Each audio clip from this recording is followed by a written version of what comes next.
Dear students, आज उर्दू की class में फर्स्ट पेपर में गज़ल के हिस्से में मीर तकी मीर की गज़ल का मुताला करेंगे। सबसे पहले हम मीर तकी मीर की हालत ज़िंदगी और उनकी गज़ल की खुसूसियात पर नज़र डालेंगे। उर्दू शायरी के इर्तिकाई सफ़र में 18वीं सदी ईस्वी को अहद ज़र्रे कहा जाता है। इस दौर में जिन असनाफ़ शायरी को नुक़्ता-ए उरूज हासिल हुआ उनमें गज़ल, कसीदा और मसनवी शेर फहरिस्त हैं। ये तीनों असनाफ़ इस सदी में अपने कमाल की आखिरी हद को पार करती है और इसीलिए उर्दू शायरी के बदतरेज़ इर्तिक़ा में इस पूरी सदी को गैर मामूली अहमियत हासिल है। मीर का ताल्लुक़ इसी 18वीं सदी से है। वो 1722-23 में आगरा में पैदा हुए और 1810 में फौत हुए। इनकी तमाम ज़िंदगी आलाम व मुशाहिब में बसर हुई। बचपन में ही उनके वालिद का इंतकाल हो गया था। चुनांचे मीर ने आगरा को छोड़ दिया और दिल्ली में अपने सौतेले मामू खान आरजू के साथ रहने लगे। यहाँ भी उन्हें बेहद तंगी और परेशानी का सामना करना पड़ा। इस दौर में मुग़लिया निज़ाम हुकूमत कमज़ोर पड़ चुका था।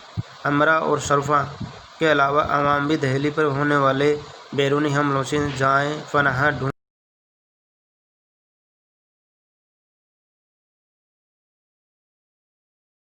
हालात से मुतासिर होकर लखनऊ चले आए और वहीं अपनी ज़िंदगी के आखिरी 29 साल बसर करने के बाद फौत हुए।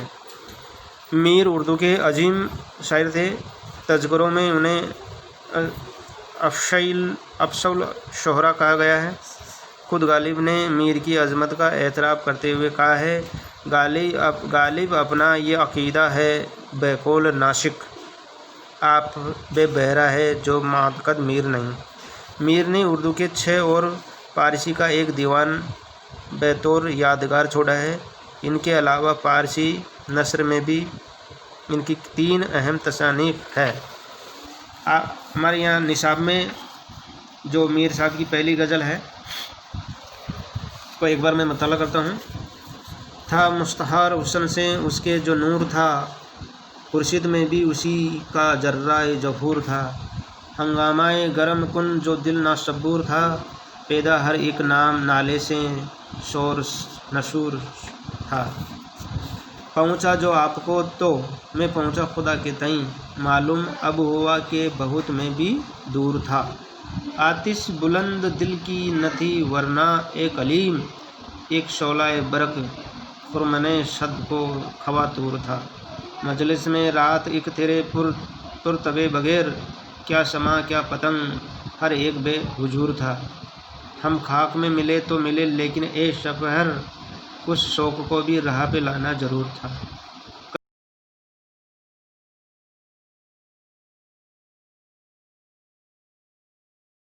के देख के चल रहा है बेखबर, मैं भी कबू कसू का सिरे पुर गरूर था। मतलब था इनका, था वो तो रस के जो बहस्ती हम ही में मीर, था वो तो रस के जो जोर बहती हम ही में मीर, समझे न हम तो फ़हम का अपनी कसूर था। ये इनकी पहली गज़ल था जिसका मैंने मुताला किया था। इसके हर शेर का मिसरे का अलग से खुलासा के तहत अपन पढ़ेंगे। था मुस्तहार हुस्न से उसके जो नूर था, खुर्शीद में भी उसी ही का जर्राए जहूर था। यहाँ मुस्तहार के माने हैं उधार लिया हुआ और खुर्शीद सूर्य है सूरज के। इस मिसरे शेर के ज़रिए मीर कह रहे हैं कि कायनात की तमाम चीज़ें खुदा के नूर और हुस्न की मोहताज है। था मुस्तहार हुस्न से उसके जो नूर था, हर शय में उसी का नूर और उसी की जलवा नुमा है। सूरज जो इतनी आबोताब से चमकता है, उसमें खुदा की नूर की एक मामूली सी जर्रे की रोशनी है जिसकी वजह से वो चमक रहा है। दूसरा, हंगामाए गरम कुन जो दिल ना सबूर था, पैदा हर एक नाले से शोर नसूर था। नस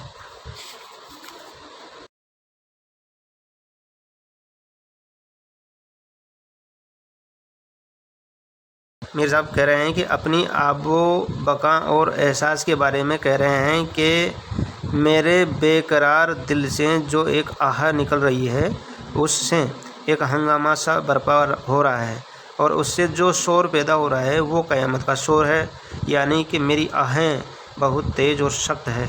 इसमें मुबालगा से काम लिया गया है, पेश किया गया है।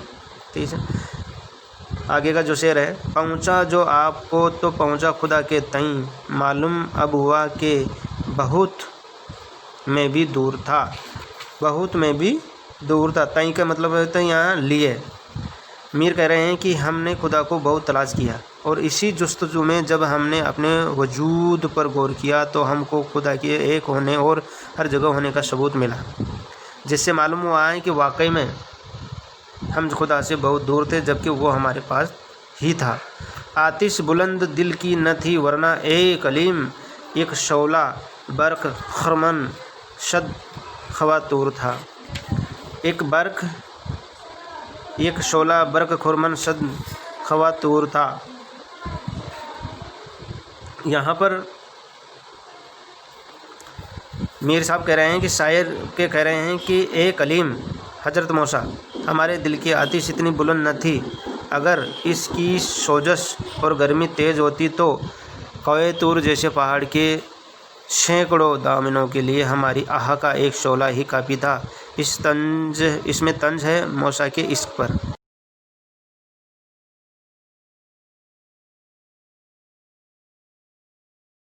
एक बेहुजूर था, बेहुजूर जिसके किसी के बगैर, यानी आपके बगैर। महबूब की महफ़िल में न आने की शिकायत कर रहे हैं कि जनाब आप रात महफ़िल में मौजूद न थे, जिसकी वजह से सारी महफ़िल सूनी सूनी लग रही थी। शमा भी रोशन थी और पतंगे परवाने भी मौजूद थे, लेकिन आपके न होने से सब कुछ बेरौनक, बेहुजूर, बेरौनक लग रहा था।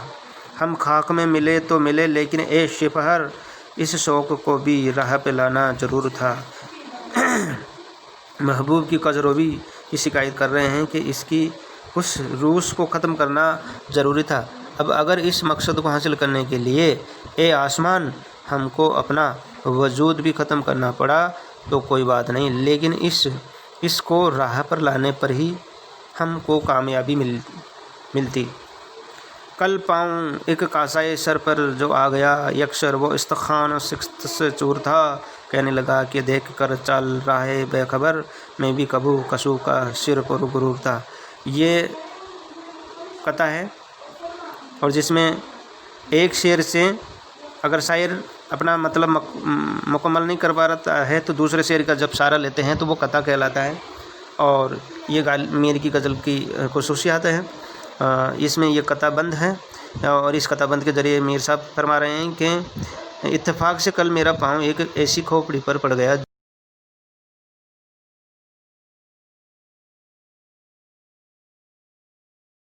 कि ए बेखबर इंसान, आँख खोल कर होश के साथ चल, क्योंकि तू जिसको अपने पैरों तले रौंद रहा है वो भी कभी किसी न किसी का सिर हुआ करता था, जो हमेशा गुरूर से बुलंद रहता था। कहीं ऐसा न हो कि तेरा भी यही अंजाम हो, इसलिए इससे इबरत हासिल कर। था वो मक्ता जो है, था वो तो रिस्क हूर बहस्ती, हम ही में मीर समझे न हम तो फ़हम का अपने कसूर था। शायर फरमा रहे हैं, शायर अपने महबूब के हुस्न व जमाल के बारे में कह रहे हैं कि हमारा महबूब जिस पर कि जन्नत की हूरें भी रश्क करे वो हमारे ही दरमियान था, लेकिन हम उसको समझ न सके। इसमें उसका कोई कसूर न था, बल्कि ये हमारी कोताही फ़हम ही ना समझी थी। शुक्रिया। इस गज़ल को अच्छी तरह मताला करना है और میر صاحب کی حالت زندگی اور ان کی غزل کی خصوصیات پر ایک نوٹ لکھنا ہے اور واٹس ایپ کے گروپ پر ڈالنا ہے۔